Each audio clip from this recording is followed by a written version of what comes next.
S'il est reconnu coupable, Sarkozy risque une peine maximale de 10 ans de prison. Ce procès intervient alors que la Cour de cassation a confirmé la peine d'1 an d'assignation à résidence prononcée contre Sarkozy dans une autre affaire de corruption. Cette affaire fait suite à une enquête de plus de 10 ans, publiée en 2012 par le site d'investigation Mediapart.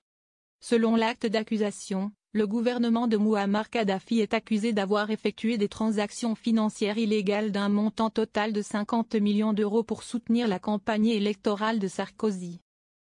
Si ces faits sont avérés, il s'agirait d'une grave violation de la loi française sur le financement électoral, qui plafonne à 21 millions d'euros le montant maximal des dépenses de campagne présidentielle.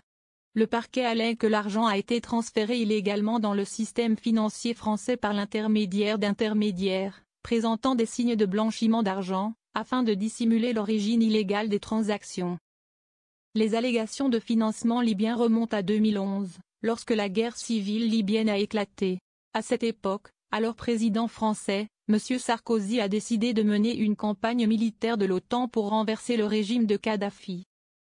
Une semaine avant les frappes aériennes de l'OTAN, les médias d'État libyens ont annoncé la publication d'un secret concernant le président français.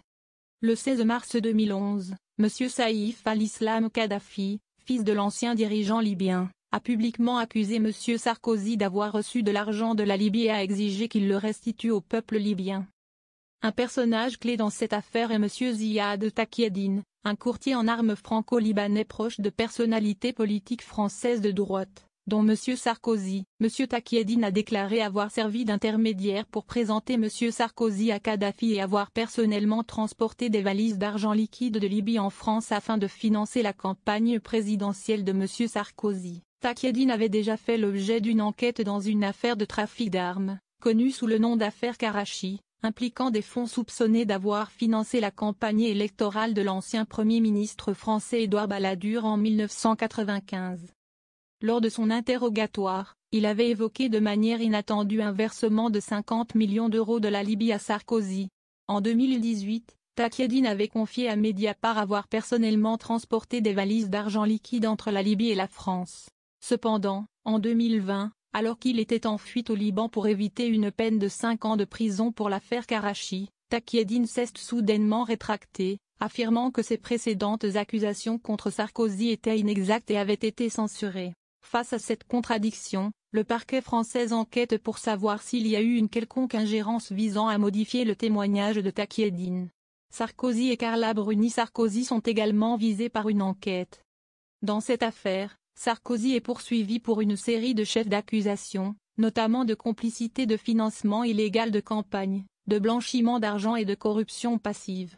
Outre Sarkozy, plusieurs anciens hauts fonctionnaires sont également jugés, dont Claude Guéant et Brice Hortefeux, 2 anciens ministres de l'Intérieur sous Sarkozy, et Éric Woerth, ancien ministre du Budget, aujourd'hui député du parti du président Emmanuel Macron.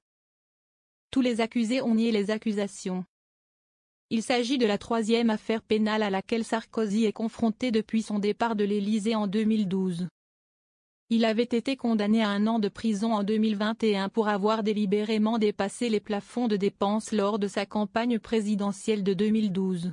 Bien que la peine ait été confirmée en appel, Sarkozy a interjeté appel devant la Cour de cassation, qui n'a pas encore rendu de décision définitive.